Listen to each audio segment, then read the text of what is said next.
Good morning 12th class. हम short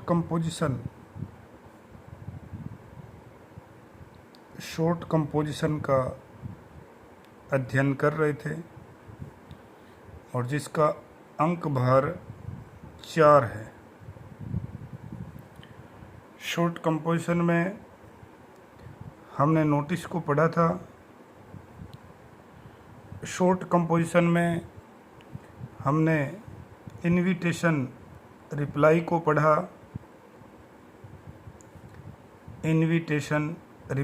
पढ़ा। Short composition में वर्तमान में एडवर्टाइजमेंट को पढ़ा और शॉर्ट कंपोजिशन में एक टॉपिक आपके और लगा रखा है आर्ग्यूमेंट राइटिंग, जिसमें से आज तक तो यानी सन 2012 से लेके 2021 तक कभी कोई प्रश्न नहीं पूछा गया, ना ही पूछा जाएगा। हमारा काम है इन तीनों को बेहतरीन तरीके से तैयार करना। नोटिस और इनविटेशन रिप्लाई में मेरे हिसाब से किसी विद्यार्थी को कोई भी दिक्कत किसी प्रकार की नहीं होनी चाहिए। एडवर्टाइजमेंट के हम वर्गीकरण किए थे और वर्गीकरण के आधार पे मैं आपको एडवर्टाइजमेंट पढ़ा रहा था। सबसे महत्वपूर्ण जो पार्ट था, सबसे पहले उसको हमने सिचुएशन वैकेंट के रूप में जाना था। यानी यहाँ आपको विज्ञापन बनाना होगा, ये ध्यान रखिएगा। इसमें होगा ड्राफ्ट एन एडवर्टाइजमेंट, ये ध्यान रखिएगा। यहाँ आपको विज्ञापन बनाना है। किसके लिए?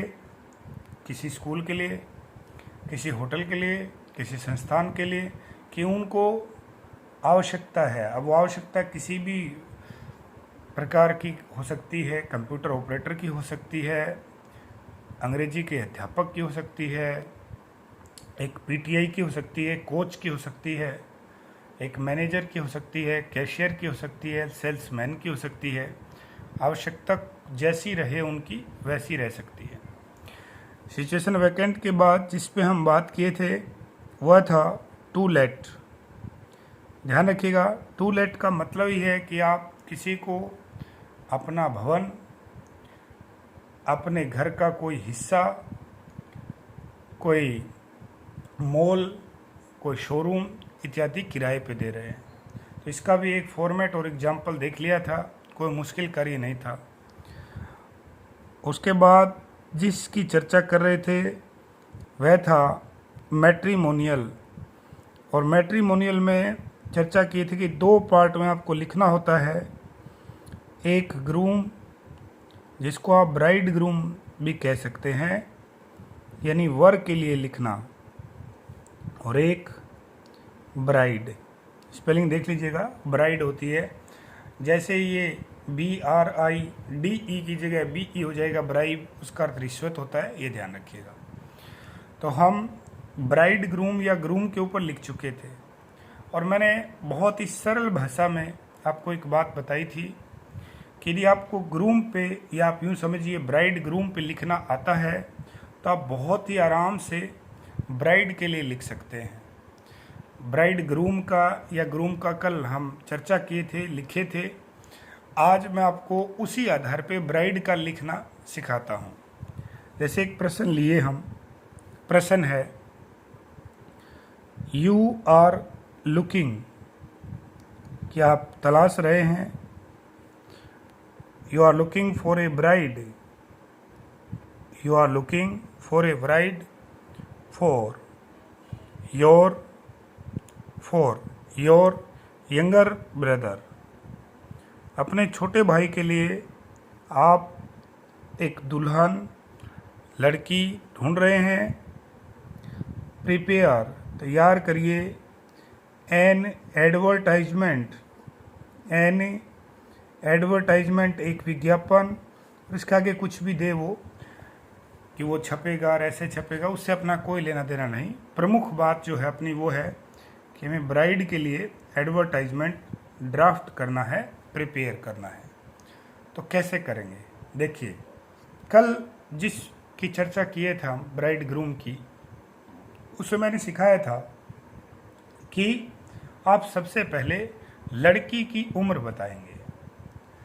तो यदि हमें ब्राइड ग्रूम चाहिए तो लड़की की तो फिक्स उम्र बता सकते हैं कि भाई इतने वर्ष की लड़की है, लेकिन जो चाहिए उसकी नहीं बता सकते कि इतने ही वर्ष का चाहिए ना। वहाँ तो हम ये बोल सकते हैं कि इससे कम का चाहिए, भाई 30 वर्ष से कम आयु होनी चाहिए, फिर वो चाहे 25 हो, 26 हो, 27 हो, 28 हो, 29 हो। एक नंबर बात। दूसरी नंबर बात कि आप लड़की की हाइट एक्यूरेट बता सकते हैं कि लड़की की हाइट 5 फीट 9 इंच है, लेकिन उसके लिए जो लड़का चाहिए उसकी आप ये नहीं बोल सकते इतनी ही हाइट होनी चाहिए। आप ऐसा बोलते हैं कि वो टॉल होना चाहिए, यानी उसकी हाइट ठीक ठाक होनी चाहिए। ये चीज़ आप थोड़ा ध्यान में रखिएगा कि कौन सी चीज़ फिक्स होती है और कौन सी चीज़ फिक्स नहीं होती। चलिए आंसर लेते हैं। सबसे पहले 2 लाइनें जैसे हम बना रहे हैं पेंसिल से और स्केल से बनाएंगे। ये दोनों डबल लाइन आपको साइड से बनानी है और ये ऊपर आपको बनानी है। जहाँ पूरा हो जाएगा वहाँ आप नीचे वाली लाइन बनाएंगे। पेंसिल का उपयोग हमें करना है। तो सबसे पहले हेडिंग हम दे देंगे लगभग पेज के बीच में और बन जाएगी वांटेड ब्राइड, वांटेड ब्राइड, और इसको आप स्केल और पेंसिल से डबल अंडरलाइन कर देंगे। अब सबसे पहले तो मैं, क्योंकि लड़की की आवश्यकता है, तो सबसे पहले मैं जो लड़का है उसकी क्वालिटीज बताऊंगा, और वो तो मैं एग्जैक्ट बता सकता हूँ कि लड़का इतने वर्ष का है, बिल्कुल बता सकता हूँ। ये हाइट है, बिल्कुल बता सकता हूँ। पढ़ा लिखा है, लेकिन उसके लिए जो लड़की चाहिए उसकी हाइट अच्छी होनी चाहिए, ये बोल सकता हूँ। उम्र जो है इससे कम होनी चाहिए, इतनी होनी चाहिए लगभग। एक्यूरेट नहीं बोल सकते, ये ध्यान रखिएगा कि जो है उसका मैं एक्यूरेट बोल सकता हूँ, जो चाहिए उसका मैं क्या बोलूँगा, अनुमानित बोलूँगा, औसत बोलूँगा, लगभग बोलूँगा। इंग्लिश में लमसम बोलते हैं। देखिए हम लिखेंगे सूटेबल मैच। वो यदि याद है तो ये आप आराम से लिख सकते हैं, उसकी कॉपी है लगभग। नीचे वाले वर्ड ऊपर लिखूंगा और ऊपर वाले वर्ड नीचे लिखूंगा। सूटेबल मैच इनवाइटेड, उपयुक्त मैच जो है वो आमंत्रित है। किसके लिए? लड़के के लिए, क्योंकि लड़की चाहिए। फॉर ए वेरी हैंडसम, यदि ग्रूम या ब्राइड ग्रूम चाहिए होता तो मैं यहाँ हैंडसम की जगह ब्यूटीफुल लिख देता, इतना लिखता। Suitable match invited for a very beautiful, लड़की के लिए ब्यूटीफुल आता है, लड़कों के लिए हैंडसम आता है। फिर आगे मैंने लिखा है 25 ओब्लिक लगाया है, और फिर लिखा है 5 फीट 9 इंच और कोमा। इसका मतलब ध्यान से देखिएगा, ये जो 25 है ये तो उम्र है उस लड़के की, और ये 5 फीट 9 इंच उस लड़के की क्या है, हाइट है। तो ये एक्यूरेट बता सकता हूँ आराम से कि लड़का जो है उसकी हाइट इतनी है। मैं फिर बोल रहा हूँ, जो है वो एक्यूरेट बता सकते हैं, जो चाहिए वो अनुमानित है। कोमा फेयर यानी उसका रंग है वो साफ है। एंड वेल नेचर से मतलब है कि उस लड़के का स्वभाव जो है बहुत अच्छा है, किसी भी प्रकार का उसके अंदर दोष नहीं, आप कह सकते हैं किसी प्रकार का कोई नशा इत्यादि नहीं है। फिर उसकी पोस्ट के बारे में बता रहे हैं। हमने कहा परमानेंट का अर्थ होता है स्थायी, और अस्थायी को बोलते हैं एडोक बेस, या अस्थायी हिंदी में जिसको बोलते हैं। परमानेंट लेक्चरर इन इंग्लिश, कि वो अंग्रेजी के व्याख्याता हैं। एट ए गवर्नमेंट स्कूल, एक सरकारी विद्यालय में लेक्चरर है लड़का, जो है वो एक्यूरेट बता सकते हैं। और क्या, फादर, पिताजी जो हैं रिटायर्ड हैं, फादर रिटायर्ड, वो रिटायर्ड हैं। एज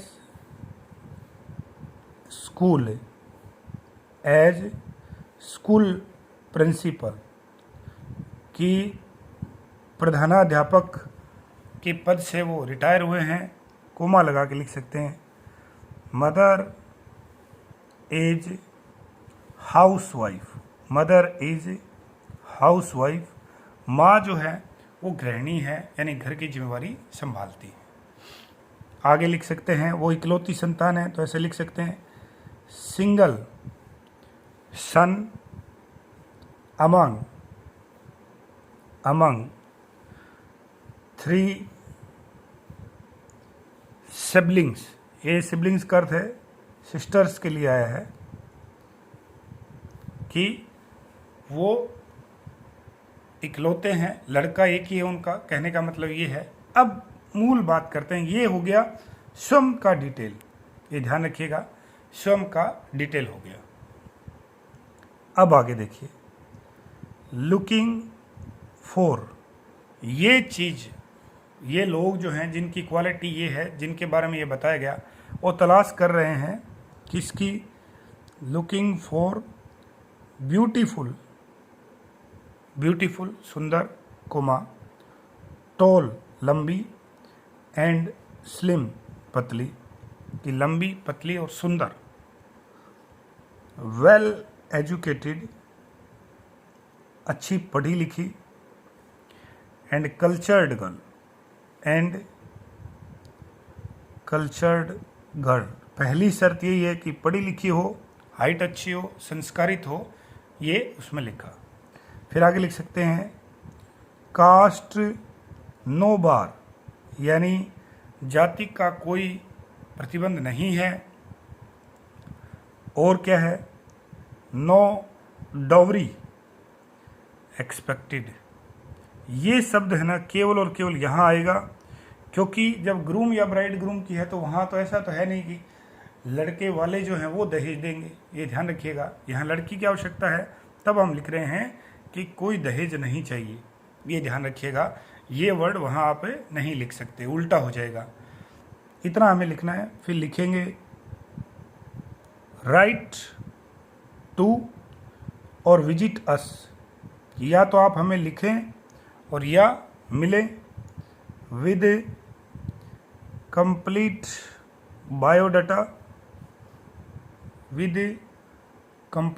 बायोडाटा, पूरे बायोडाटा के साथ, comma two recent full sized photograph,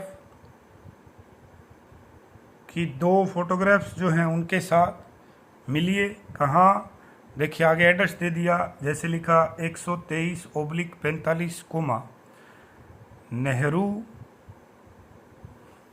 विहार, कोमा दिल्ली। और रिंग या फिर फ़ोन भी कर सकते हैं, आगे कोई एक काल्पनिक नंबर डाल दिए। और ईमेल अस, आप ईमेल भी कर सकते हैं, आगे कोई एक काल्पनिक ईमेल जैसे डाल दिया rohan@gmail.com, ये डाल दिया। और फिर उसके आगे जो है इसको आप क्या कर सकते हैं, बंद कर सकते हैं।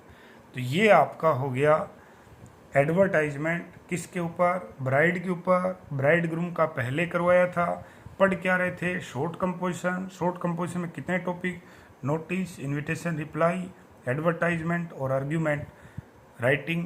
हालांकि पहले इसमें 5 टॉपिक हुआ करते थे, एक पोस्टर रिप्लाई और हुआ करता था, poster designing, poster making, draft a poster, वो हटा दिया गया।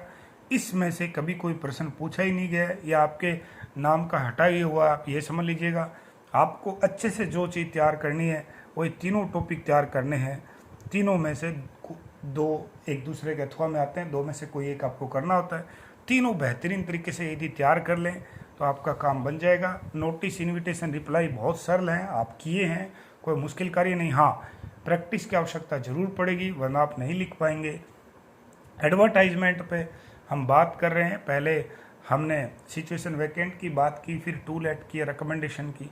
एक आध विज्ञापन और बचते हैं, जैसे लॉस्ट और फाउंड का या मिसिंग पर्सन का, उस पर चर्चा हम क्लास में करेंगे। हाँ, कल से आपके स्कूल लग रहे हैं, आप सबको पता है, वही समय है सुबह वाला। 7:30 बजे जब स्कूल लगता था तो बस कितने बजे आती थी, उसी समय आएगी। हाँ, अपनी शर्त ये है कि आप किताब जरूर लेके आइएगा, इंग्लिश की दोनों बुक। ऐसे आप नहीं आ जाए स्कूल में से मुंह उठाए आगे और आके ये बोलेंगे सर किताब नहीं मिली। किताब जिसको लेनी थी उसने ले ली, जिसको नहीं लेनी वो कभी नहीं लेगा, पूरा सत्र बीत जाएगा, मार्च तक नहीं लेगा, घूमता रहेगा। हमें किताब लेके आना है। जो भी परिचित है अपना, जो वीडियो नहीं देख रहा, उसको भी बोल दीजिएगा कि किताब लेके आइएगा। तो आज के लिए इतना ही, धन्यवाद। आई होप आपको समझ आया होगा।